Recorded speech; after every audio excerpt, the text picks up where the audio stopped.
Request your attention as we are ready to begin with the press conference. A few introductory remarks. The working language of a press conference is English. We'll start with opening statements. The Estonian Minister of Defense will go first, followed by the German Federal Minister of Defense. After that, media has the opportunity to ask the ministers questions until 16:45 sharp, and we will start with the Estonian outlet Delfi. Unfortunately, due to a tight schedule, there will be no opportunity for one-on-one interviews. Now, let us proceed with the opening statements. Mr. Pevkur, please. Thank you very much, dear journalist, liebe Boris.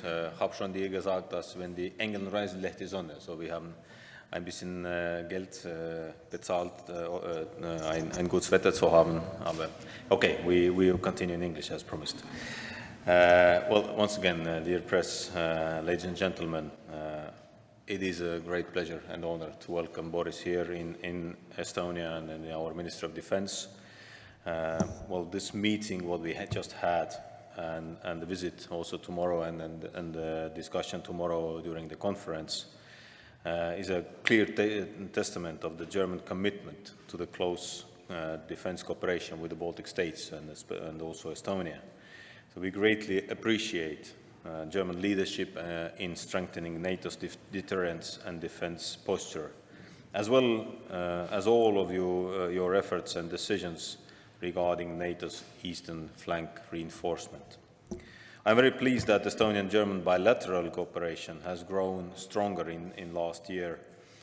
Together we have worked on providing Ukraine with military field hospitals, on the acquisition of the IRIS-T defense systems, air defense systems, and of course the war in Ukraine has shown how important air defense is to the security of a nation. It is the largest defense contract for Estonia and in Estonian history of defense procurements. Of course, we also highly value the European Sky Shield initiative led by Germany to make the European skies safer. We salute the significant efforts of Germany in providing military aid to Ukraine. I'm glad that Estonia and Germany share the determination for Ukraine to win this war against the aggressor Russia, expel Russian forces from Ukraine and restore Ukraine's territorial integrity. Ukraine has shown incredible courage in defending its people, territory, and our common values. And while we know that freedom will always triumph over tyranny, Russia's war in Ukraine is a stark reminder that freedom is never free. This is why our support and military aid must continue, including the initiatives to support the Ukrainian defensive with 1 million artillery rounds. Today we spoke with Minister Pistorius about the security situation at the borders of the Baltic Sea in our region and obviously also about other important topics. Regardless of how the war in Ukraine ends, we recognize that Russia is and will remain an existential threat to NATO as a whole. That is why at the NATO Vilnius summit this year, as an alliance, we agreed on the new regional plans. These regional defense plans will serve as both a test and a foundation for our readiness. To make the plans executable, we must cooperate to fill them with real forces and capabilities. And working towards those goals is our highest priority. Estonia is fully committed to this. We are developing a warfighting division required by NATO, have linked all our forces with the plans, and are investing in the necessary infrastructure to host allied forces and stocks. Estonia is committed to high defense spending for at least 3% level, and to be honest, just today Estonian government approved the next year's budget, which foresees for the next year 3.2% for defense spendings. We will spend more than 2.5 billion to procure defense equipment. In the next 4 years, almost 54% of the national defense budget is foreseen for procuring defense equipment. I believe this is the highest in NATO and definitely we are committed to fulfill also Article 3 in the NATO Charter, which means that you have to be ready to defend yourself, and then Article 5 comes with the allies. So the Russian war of aggression in Ukraine has been a wake-up call to Europe. We need to do more to strengthen our defenses. We must invest more, produce more, and do it all more quickly. Although the threat is not felt as closely farther from the eastern border, we need the whole of Europe to think about its military capabilities, stocks, and industry, since the European defense readiness needs to be ramped up. Today we see more and more how the results of a war are not decided only by what happens in the trenches, but what happens in factories and what happens at negotiations table. It is our job now to see that the entire transatlantic alliance would be ready to defend itself, to defend the values that we all hold dear: freedom, independence, rule of law, human rights, and democracy. So with all that said, now I give the floor to my dear friend and colleague, Boris Pistorius. Please. Thank you very much, dear Hanno. Thank you for your hospitality. Thank you for the invitation for tomorrow for the ABCD conference. And it's my first time being in Estonia, but I counted, and I think it must be meeting number 10 or something like that between the two of us since I came in office. So a long way together and some more way to go in the future. We met at the Emery Air Force Base this morning and went on to tour an ammunition depot together. That illustrates quite well what's important right now: preparedness, resilience, and deterrence. Here at the eastern flank, this is tangible. The Russian border is less than 2.5 hours away by car. Russia's criminal war of aggression against Ukraine has led to even closer cooperation. Strengthening the eastern flank and supporting Ukraine in its defensive war against Russia, those are the main pillars of our multi-layered cooperation. The Baltic region is, hands down, the Bundeswehr main center of attention. On land, with the German brigade in Lithuania to be built up. At sea, with a German presence in the Baltic Sea, most recently with Northern Coast. And of course, in the air with air policing. I am more than happy that this month our new military attaché staff has started his duties here in Tallinn. In our support of Ukraine, we are all working towards the same goal. For example, with joint German-Estonian projects for Taut howitzers, mobile field hospitals, or with our ammunition initiative. I'm very, very happy that Estonia decided to participate in the German framework contracts for ammunition based on the initiative started by Estonia. Ammunition, this is what we learn every day, is and remains a critical factor of Ukraine's sustainability. This morning's visit in Emari was very memorable.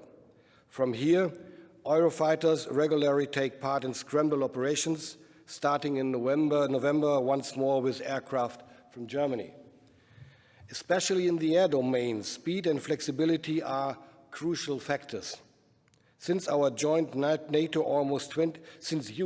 almost 20 years ago NATO, we have been standing by your side and are regularly taking part in air policing to protect the sky over the Baltics. And I'm very happy that Estonia and Latvia signed contracts to proceed to procure the cutting-edge IRIS-T SLM system 2 weeks ago in Germany. The war in Ukraine shows us every day and every night how important air defense is. With procurements like that, we fill the European Sky Shield initiative with life. Other ESI members have announced similar steps, altogether, meanwhile, 19 states. With this deal, Germany has become Estonia's largest armament partner, which is quite news too. I look forward to the exchange with German personnel here at the Cooperative Cyber Defense Center of Excellence. Cyberspace is a military domain like land, sea, and air.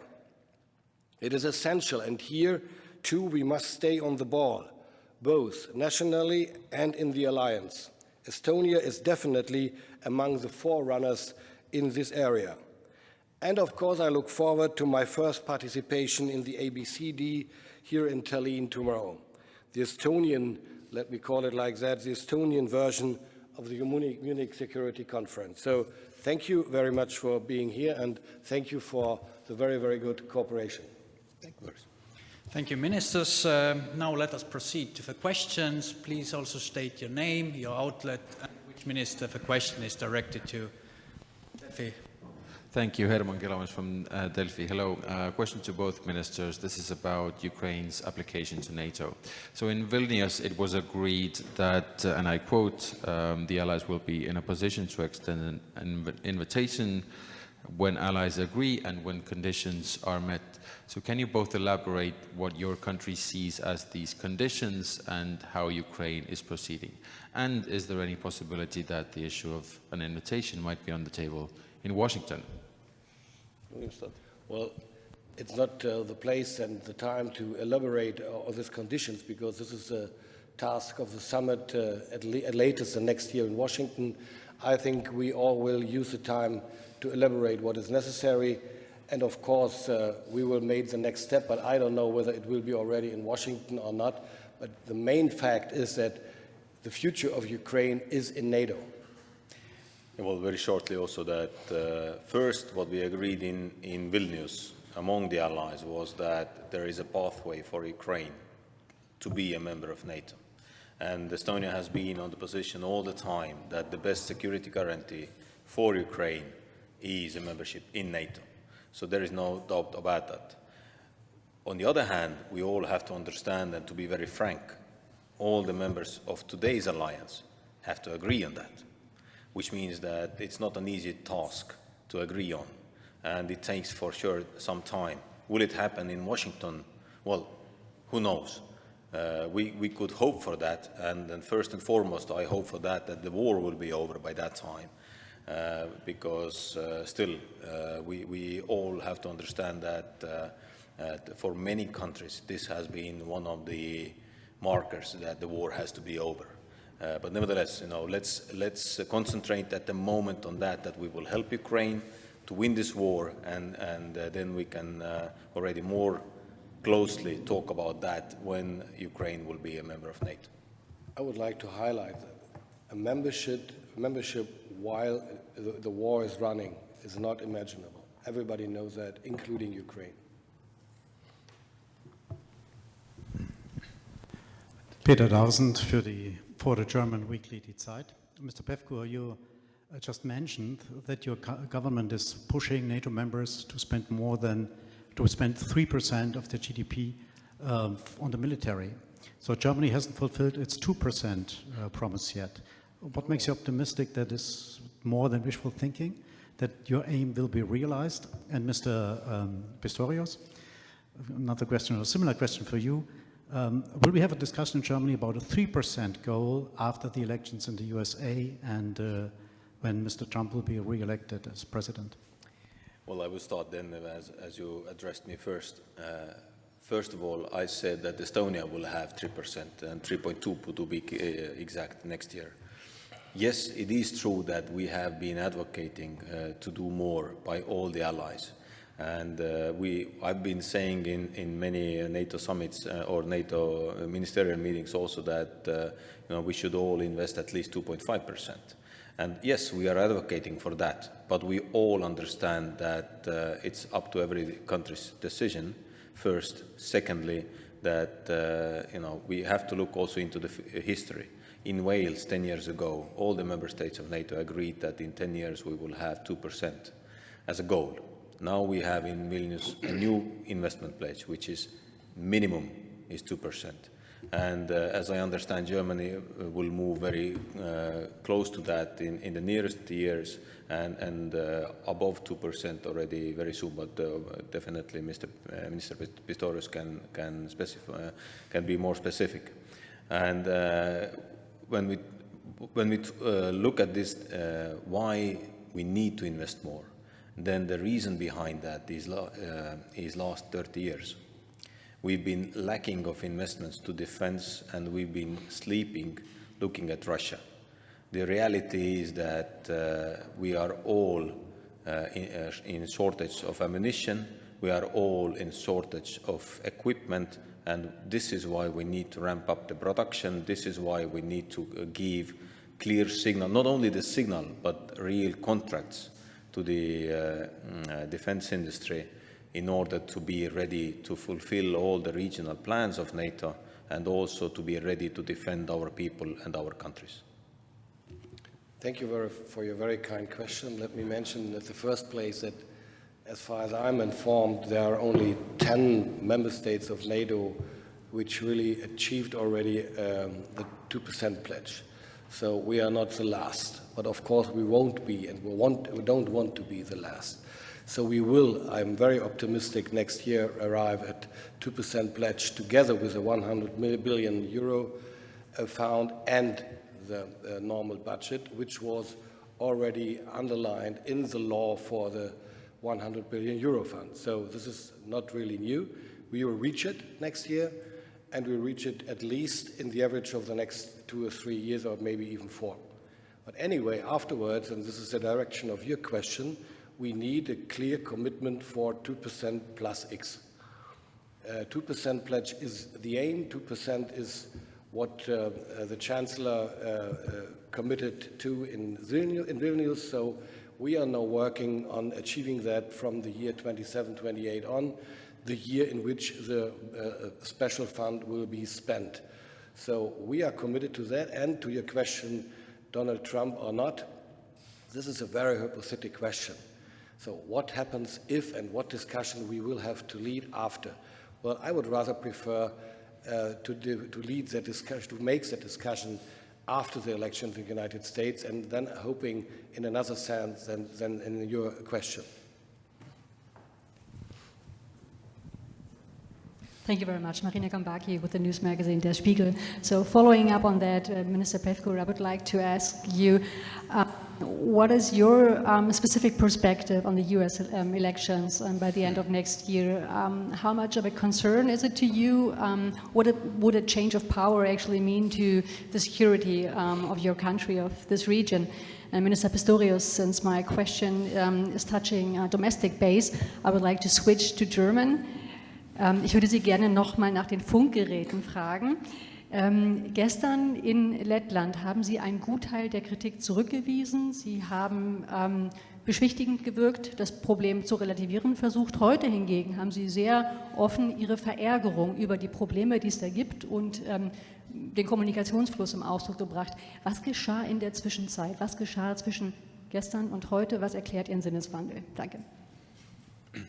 Well, US elections again, good. Well, first, what is important? US is and will stay the strongest military power. And definitely they will also commit themselves to the NATO, and as they have committed.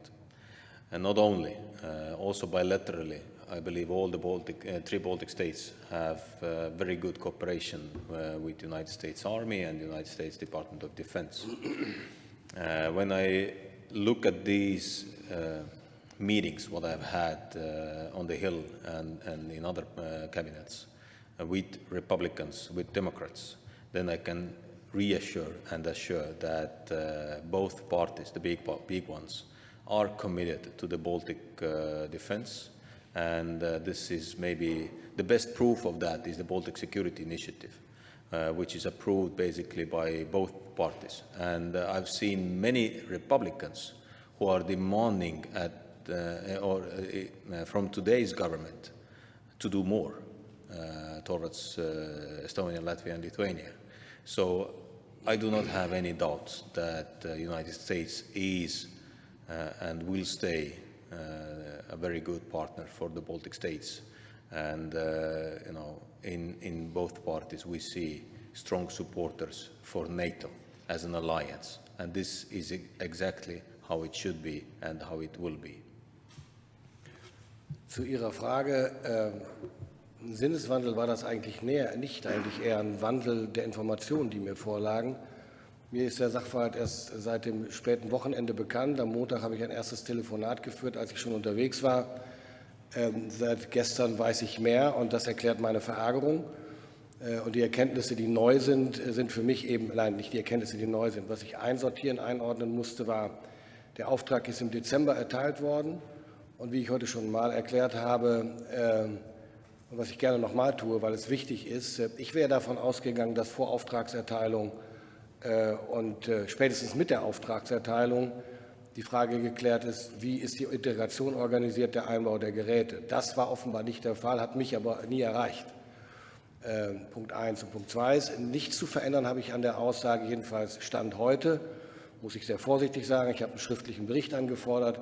Ich habe bis heute keinen Anlass anzunehmen, dass es mehr Schaden gibt als eine Verspätung, die aber, auch das habe ich mir mündlich heute noch mal bestätigen lassen, keinen Einfluss hat auf die Einsatzfähigkeit der Division 2025, was ja auch berichtet worden ist. Das stimmt nicht. Die Einsatzbereitschaft ist gewährleistet aufgrund von Anfang an anderer vorgesehener Funkgeräte, so mein Kenntnisstand heute. Und ich hoffe sehr, dass sich hier in den nächsten 48 Stunden nicht wieder ändern muss. Müssen wir das übersetzen hier? Shall we translate that? Domestic issue. Yeah, domestic issue. I hope that Estonian media will not talk about Funkgeräte in Deutschland. Yeah? Yes. So do we have more questions from the journalists? The mic is coming. Yeah, the mic is coming. Thank you. Carsten Hoffmann, German news agency dpa. Both of you have mentioned the issue of ammunition, also ammunition for Ukraine. What does it actually mean in practical terms if Estonia is joining the German framework agreement to buy ammunition for Ukraine? What does it mean? What do you want to achieve with this? Well, regarding ammunition, we have to separate two different sides. First, regarding our own capabilities and capacities and what we have in our stocks. Well, we can say that we have been preparing for a long time to have enough ammunition in our stocks. And I can assure that, only this year we have decided in the government to put additional money to defense budget for ammunition only. So although Estonia is a small country, in next 4 years we will buy only ammunition for 1.35 billion euros. Many of that amount has been already contracted. So we have been concluding or making the procurements already since last year, basically before even the war started in Ukraine. So Estonia's position is rather good, but not good enough. Also, we have to do more. And when we talk about Ukraine, then, well, there is an initiative, but you know that there is a Estonian put initiative, 1 million rounds for Ukraine. At the moment, we have done collectively 1/4 of that. And as we have spoken to Commissioner Beton, he says that Europe will be ready to ramp up its production up to 1 million rounds by the spring next year. So we have to hope for that the industry is ready to produce more, and then we can also buy more. And also that the industry, the European industry, which will start to produce more, is also ready to produce for Europe, because many producers are producing today, but selling that to the third countries. So there are many details to discuss, but the main topic is that we have to invest new money, fresh money, into defense in order to procure more ammunition. The measure of those contracts, the European ones and our ones, allow it to the industry to increase their production capacities, which is very important for all of us. So, do we have still questions? One more question maybe, and we then have we one have here. to, unfortunately, then we have to leave. That's the last question. Okay. Thank you. So Marielle Vituro, Radio France, a question to Mr. Pistorius. What are the next steps to implement the German brigade in Lithuania? What has to be signed? What has to be done? We had the first negotiations during the last weeks. Our CHOT was there in, I think, 4 weeks ago, something like that. and they agreed to be ready in terms of the roadmap till the end of November, the latest till the end of the year. That will fix the next steps, and then we will talk about the next steps concerning infrastructure, which is crucial for us to be able to be there, and then we decide step by step in which speed the brigade can be built up during the next 2 years, I think, starting next year, maybe at the end with the first couple of soldiers. So thank you very much. It was a pleasure. Vielen Dank and enjoy your stay in Tallinn. Thank you.